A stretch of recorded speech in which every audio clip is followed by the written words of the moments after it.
새로울 신, 매울 신, 무엇보다 믿을 신, 뉴스 신세계 헬마우스 임경민 작가 오셨습니다. 어서 오세요. 안녕하세요. 매주 화요일에는 김민하 평론가와 함께합니다. 어서 오세요. 안녕하세요. 네, 하루하루가 무척 소중합니다. 네. 평소 같으면 그냥 좋은 말인데 오늘은 눈물이 날 것 같은 톤으로 말씀을 하시네요. 네. 아니요, 매우 씩씩하게. 오늘은 일부러 옷도 화사한 옷을 입고 왔습니다. 예, 저는 지치지 않았고 그리고 낙담할 시간이 없는 시대를 살고 있다라고 스스로 생각을 합니다. 깊이 생각해서 저도 뭐 갑자기 닥친 일이라서 더 깊이 생각해서 제가 또 어느 자리에서 우리 청취자 여러분과 다시 만날지 또 어떤 모습으로 만날지 깊이 생각해서 곧 뭐 말씀을 드릴 수 있지 않을까 싶습니다. 다시 다 만나게 돼 있어요. 네. 뭐 제가 뭐 여러 말씀 드리긴 어렵지만 다 만나게 돼 있습니다. 네. 그리고 지금 129만인데요.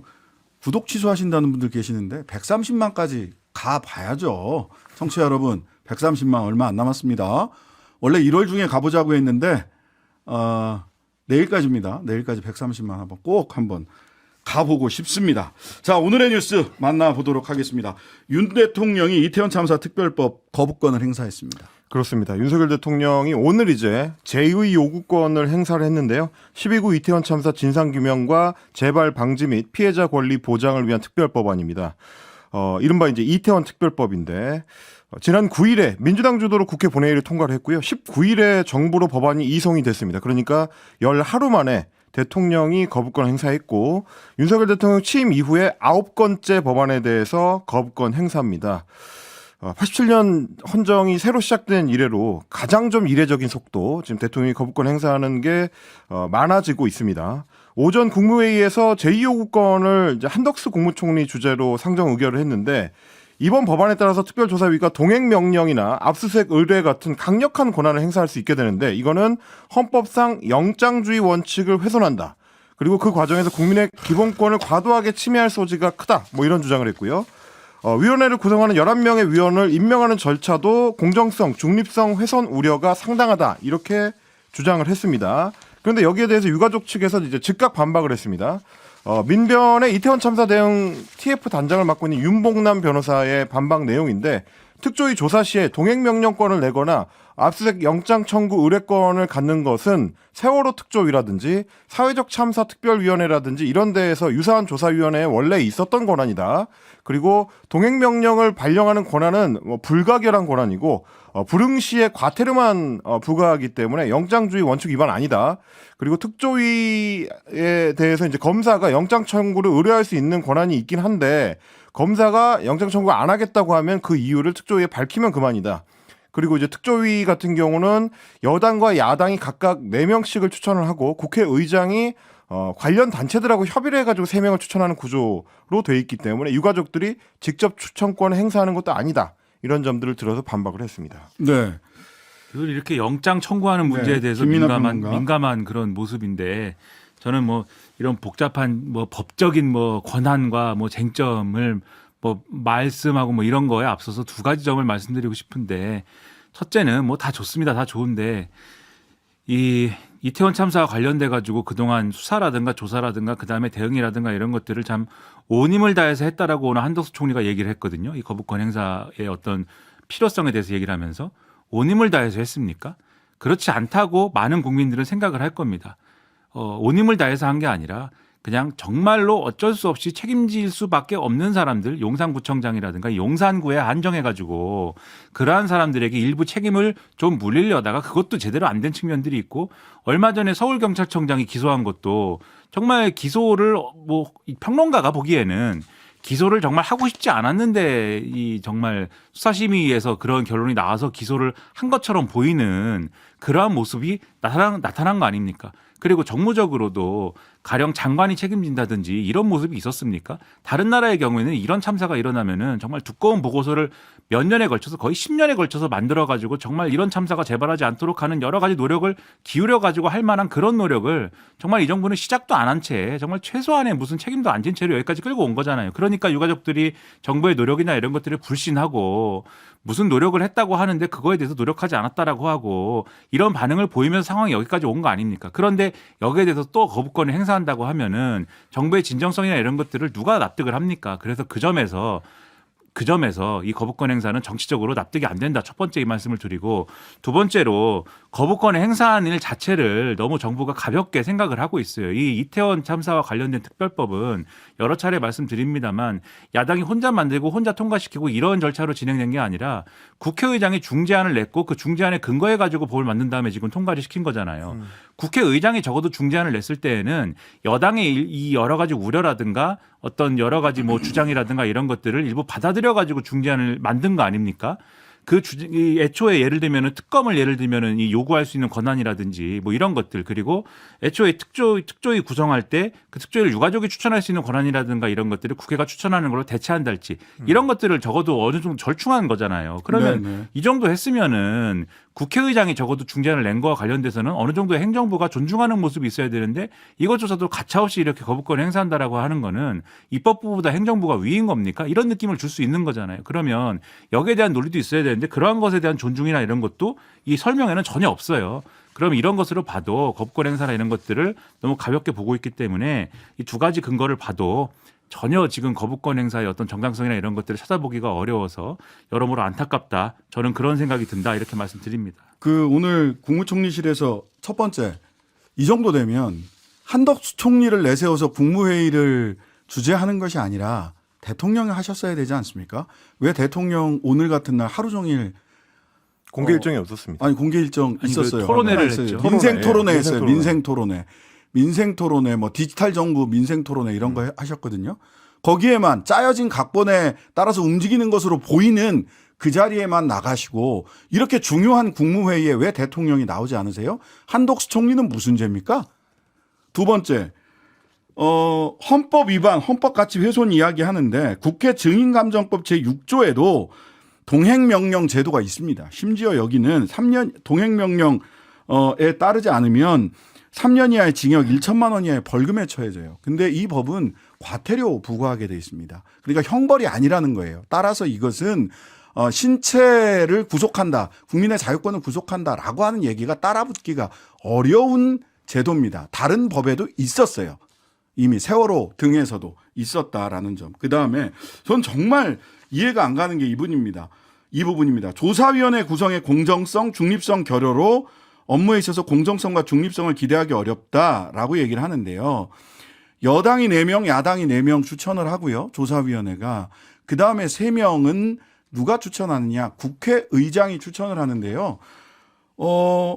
관련 단체와 협의하여 3명을 추천하게 돼 있습니다. 근데 이 법이 언제부터 시행되게 돼 있어요? 총선 이후에. 총선 이후죠.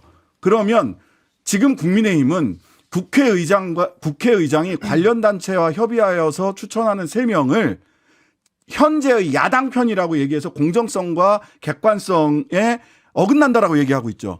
그러면 이 얘기는 뭐예요? 4월 총선 이후에도 자신들이 다수당이 아니라는 얘기예요. 그걸 전제로 해서 지금의 야당이 다수당이니까 다수당이 국회의장이 되고 다수당 소속이 국회의장이 되고 그 국회의장이 추천하는 단체들과 협의해서 추천하는 3명이 전부 다 야당 편이다라고 생각하는 거잖아요.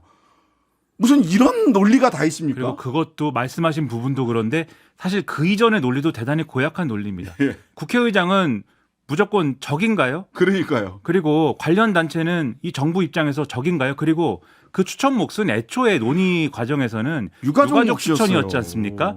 유가족을 왜 그렇게 적대를 합니까? 이 논의 과정에서 왜 이렇게 유가족들을 적대하는 거예요? 저는 그 점이 가장 이해가 안 돼요. 맞아요. 이 참사 초기에 유가족들이 정부를 그렇게 적대했습니까? 그렇지 않습니다. 초기에는 정부가 뭔가 이렇게 그래도 이 참사에 대해서 책임을 지고 어쨌든 이 진정성을 보이고 했으면 충분히 유가족들과 소통이 잘 될 수 있었는데 처음부터 그러지 않았기 때문에 지금 이렇게 좀 정부를 믿지 못하게 되는 과정이 있었던 거 아닙니까? 그러면 책임을 지고 뭐 이런 모습을 보여야 되는데 왜 처음부터 적대를 해서 지금까지 끌고 오면서 심지어 특조위 추천권과 관련돼서도 여당도 그렇고 정부도 그렇고 적대하는 이 적과 아군으로 나눠가지고 저쪽 편이다 이렇게 선을 긋고 가는 인식을 왜 여기서도 보이냔 말이죠. 이게 정말 저는 납득이 안 되는 대목이어서 특별히 말씀을 드리는 겁니다.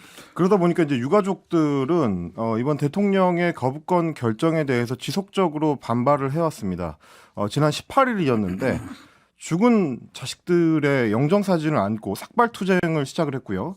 그 뒤에 이제 삼보일배 특별법 공포 촉구 대회를 계속해서 이제 열었고, 어제는 이태원에서부터 용산 대통령실 앞까지 15,900번의 오체 투지 삼보일배를 하면서 특별법 공포를 호소를 해왔습니다. 그렇지만 오늘 대통령이 이제 거부권 행사를 했고요. 곧바로 국무회의 의결 직후에 국무조정실에서는 피해자와 유가족들에 대한 배상과 지원 방안을 위주로 발표를 했습니다. 국무총리실 소속으로 12구 참사 피해지원위원회를 설치를 하고 유가족과 협의를 해가지고 12구 참사 피해지원 종합대책을 수립하겠다. 그리고 생활 안정을 위한 지원금과 의료비, 간병비를 확대하고 민형사 재판 결과에 따라서 최종 확정 전이라도 신속하게 배상하겠다. 이런 내용들에 초점을 맞추고 있는데 세월호 특별법을 거부하면서 배상 지원에 초점을 맞췄던 박근혜 정권 때와 판박이다. 뭐 이런 비판이 나옵니다. 네.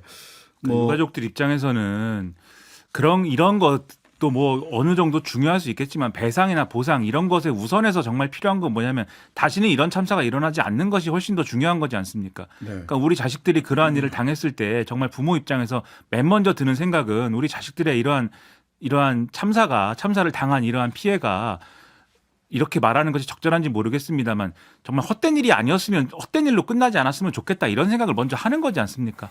다시는 이런 일이 일어나지 않도록 하는 어떠한 역할이라도 했으면 좋겠다 이런 생각을 하는 게 당연하지 않습니까? 그거에 맞는 것부터 해줬으면 좋겠다라는 얘기가 그렇게 어렵거나 뭐 무리한 얘기입니까? 아니지 않습니까? 네. 왜 이런 얘기를 꺼내는 것으로 거부권 행사의 정당성을 부여하려고 합니까? 그것도 제가 볼 때는 유가족들에게는 아마 상처가 되고 지켜보는 국민들 입장에서 납득이 안 되는 일일 것이다라고 생각을 합니다. 그러니까 뭐 한 번 더 말씀드리지만 여기 그 국무총리실에서 내온 제의 요구 사유 주요 내용 중에 조사위원회 구성의 공정성, 중립성, 국회의장도 적이고 공정성과 중립성을 훼손하는 사람들이고 국회의장이 관련 단체와 협의하여 추천하는 두 사람도 공정성과 독립성을 중립성을 결여하는 사람이고 이렇게 본인들 4명만 그 여당 추천 4명만 오직 공정하고 중립적인 사람이고 야당 추천하는 사람, 국회의장이 추천하는 사람은 그 조사위원들은 전부 다 공정성과 중립성을 훼손하는 사람들이다. 더군다나 이거는 본인들이 뭐 포기하신 거예요? 다수당 되는 거? 다수당 돼서 자기 당 소속의 국회의장 배출하는 거 포기하신 겁니까? 이거는 그냥 논리를 만들다 보니까 만들어낸 것으로밖에 안 보인다는 거예요. 그럴 리가 없잖아요. 다수당 되기 위해서 지금 국민의힘이나 정부 여당이 여러모로 노력하고 있잖아요. 이미 선거가 다수당 안 된다라고 스스로 생각하는 정부 여당이 어디 있습니까? 한편으로는 그렇게 노력을 하면서 한편으로는 4월 이후에 총선 이후에 구성되는 조사위원회가 국회의장 추천이 3명이기 때문에 공정성 중립성이 훼손된다라고 쓰는 거는 이건 억지로 만든 논리라는 게 이 모순되지 않습니까? 억지로 만든 논리라는 게 자꾸 드러나잖아요, 스스로. 일단 야당은 스스로 선거를 포기한 게 아니라면. 야당은 이제 대통령이 거부권을 남발하고 있다. 그래서 이제 상권 분립의 헌정 질서를 무력화시켰다라고 비판을 했습니다. 홍익표 민주당 원내대표 같은 경우는 오늘 유가족들하고 면담을 했고요. 그 자리에서 국민이 위임한 권한을 아내의 범죄 의혹을 덮는 수단으로 전락시킨 대통령이 참사의 진실마저 가로막는다면 인간성과 도덕성도 없음을 만천하에 공포하는 일이 될 것이다 이렇게 비판을 했고, 민주당은 일단 그 제2호구가 이미 돼 있는 쌍특검법과 더불어서 이태원 특별법까지 묶어서 설 연휴 이후에 재표결을 이제 실시하는 방안을 무게 있게 검토를 하고 있다고 합니다.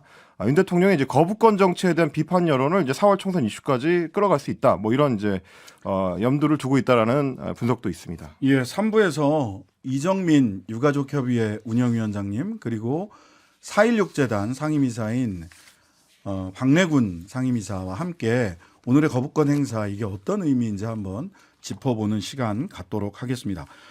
민주당이 윤 대통령을 선거법 정당법 위반으로 고발 검토하겠다 이렇게 얘기를 했습니다. 그렇습니다. 경찰에 이제 고발하기로 했고요. 이거는 이제 지난 21일에 이관섭 대통령 비서실장이 한동훈 비대위원장을 만나가지고 사퇴 요구를 전달했던 것. 이게 결국 대통령이 공천과 관련된 당무에 개입한 거다. 그래서 선거법을 위반한 것이다라고 해서 법적 조치를 들어갔습니다. 한동훈 비대위원장이 사실 그 당시에 기자들 앞에서 직접 밝혔죠. 사퇴 요구를 받았지만 내가 거절했다라고 했었는데, 그러니까 국민의힘의 당무에 대통령이 개입했다는 거를 여당 비대위원장이 확인해 준 셈이기 때문에 그 판단에 따라서 이제 민주당이 고발 조치한다라는 겁니다. 한동훈 위원장은 여기에 대해서 뭐라고 답을 했는지 직접 들어보시겠습니다. 그 사람들은 저를 대통령이나 아바타라고 그러지 않았나요? 제가 아바타면은 당무 개입이 아니지 않은가요? 지금 선거가 70일 남았습니다. 그런데 선거구제를 정하지 못하고 있죠. 누구 때문입니까? 민주당 때문이죠. 자기 스스로도 결정하지 못하고 있다고 하죠. 두 가지 아닙니까? 이재명 대표가 비례대표로 나오고 싶다는 것. 그리고 두 번째, 소위 말하는 이재명 대표 주위에 있는 진영에 있어서 몫을 나눠 먹기 쉽게 하려는 것. 이 두 가지 니즈가 충돌하고 있는 거잖아요. 김민하 평론가님, 저는 몇 번을 이걸 읽어봤는데 무슨 말인지 제가 독해가 잘 안 돼요. 독해 좀 해주세요. 제가 아바타면 당무 개입이 아니지 않나요? 아바타가 아니면 당무 개입이고 아바타면 당무 개입이 아닙니까? 이게 무슨 말이에요? 모르겠습니다. 네, 모르겠는데 왜 이렇게 얘기하는지는 알 것 같아요. 뭐냐면은 지금 당무 개입이 아니다라고 얘기를 하면 본인이 얘기한 게 없어지지 않습니까? 본인이 어쨌든 언론을 통해서 대통령이 대통령실이 사퇴 종용을 했다라는 취지의 설명을 언론에 한 거잖아요. 그렇죠. 근데 지금 당무 개입이 없었다라고 하면은 그것을 부정하는 모양새가 되니까 당무 개입이 없었다 이렇게 얘기하기는 어려운 것이고 그렇다고 당무 개입이 있었다라고 하면은 지금 그래도 어쨌든 뭐 억지로 조금 봉합을 해놓은 그런 상황인데 이것을 다시 뭐 봉합을 터뜨릴 수도 없는 것이고 그러니까 지금 뭔가를 얘기해야 되는데 얘기를 해야 될 것이 뭐 논리가 부족하니 지금 이런 식으로 얘기를 하는 반격 뭔가 그리고 한동훈 비대위원장 언제나 뭔가 반격을 하면서 얘기를 해야 되잖아요. 반격을 하려다 보니까 민주당의 한 말 중에 뭔가 반격거리를 찾아서 이렇게 얘기를 하는 것 같은데 지금 말씀하셨듯이 대부분의 국민들은 아바타인 거랑 당무 개입이 무슨 관계가 있는지는 이해를 못할 겁니다 아마. 그다음에 두 번째, 이재명 대표가 비례대표 나오고 싶다는 것. 두 번째, 소위 말하는 이 대표주의 진영 몫을 나눠먹기 쉽게 하려는 것. 이 두 가지 니즈가 충돌하는 니즈입니까? 충돌하는 게 아니라 이거는 병리평으로 돌아가고 싶다라는 거에 공통된 어떤 논거죠. 그렇잖아요. 그렇죠. 이게 왜 충돌해요? 충돌하지는 않고 다만 이런 니즈와 함께 당내에 그것에 대한 반발이 있기 때문에 연동형으로 남느냐 병리평으로 돌아가느냐를 민주당이 정리를 못하고 있을 수는 있는데 그래서 이게 논리적으로 안 맞는 얘기지만 다만 그런 지적은 있습니다. 빨리 결정을 해달라는 지적은 있으니까 그것에 대해서는 민주당이 빨리 결정을 하는 건 지금 필요한 상황입니다. 네. 아니 그러니까 빨리 결정하는 이게 왜 니즈가 충돌하는 니즈지? 이재명 대표가 비례로 출마하는 것과 이재명 대표 주변이 쉽게 의석을 나눠 먹으려고 하는 게 충돌하는 니즈다. 저는 몇 번을 읽어봐도 잘 모르겠더라고요. 그래서 여쭤봤습니다. 같은 니즈입니다. 같은 니즈다. 절대 안 충돌하는 니즈로 읽히는데. 자, 한동훈 비대위원장에 대해서는 사천 논란이 또 나오고 있습니다. 윤희숙 전 의원. 그렇습니다. 지금 이제 서울 중구 성동구 갑 지역구에 이제 윤희숙 전 국민의힘 의원이 출마하겠다라고 밝힌 상황인데 어제 비상대책위원회 공개회의에서 한동훈 위원장이 공개 발언을 통해서 일종의 이제 지원 사격을 했다라는 논란이 불거진 겁니다. 전대협 출신 전대 의장 출신이 임종석 전 비서실장하고 윤희숙 전 의원이 맞붙겠다라고 하니까 여기에 대해서 한동훈 비대위원장이 임종석과 윤희숙 중에서 누가 경제를 살릴 것 같으냐? 라면서 윤희숙 쪽에 이제 우위를 두는 이제 발언을 한 거죠. 한동훈 위원장이 이렇게 윤희숙 띄우기에 나서니까 이 지역에 이미 출마를 밝혀놨던 여당의 권오현 전 대통령실 행정관이 반발하고 나섰습니다. 용산 출신입니다. 자, 언론에서는 이미 전략 공천이 된 것처럼 보도하고 있지만 위원장께서 불공정하게 공천 과정을 진행할 거란 국민과의 공정하게 공천 과정을 진행할 거란 국민과 약속을 기억하고 있다. 그러니까 공정하게 해달라. 라는 이제 애두른 불만으로 들리는 발언이고요. 한동훈 위원장한테 오늘 이제 기자들이 이 문제를 물어봤습니다. 사천 우려가 나온다라고 했더니 총선의 시대 정신을 설명하기 위한 것이었고 윤희숙 전 의원을 개인적으로는 모른다. 뭐 이렇게 얘기했고요. 그러니까 알고 모르고를 얘기를 물어본 시대 게 정신을 아닌데. 사람 이름 거론해서 쌈 붙이지 않는 방식 아니면은 얘기를 못 하는 건 아니지 않습니까? 네. 왜 사천 논란 불러일으키면서 이런 방식으로 얘기하는지는 잘 모르겠습니다. 뉴스 신세계 지금까지 헬마우스 임경민 작가 김민하 평론가와 함께했습니다. 감사합니다. 고맙습니다. 하루 종일 기다려지는 진짜 시사. 평일 저녁 6시 5분 신장식의 뉴스 하이킥.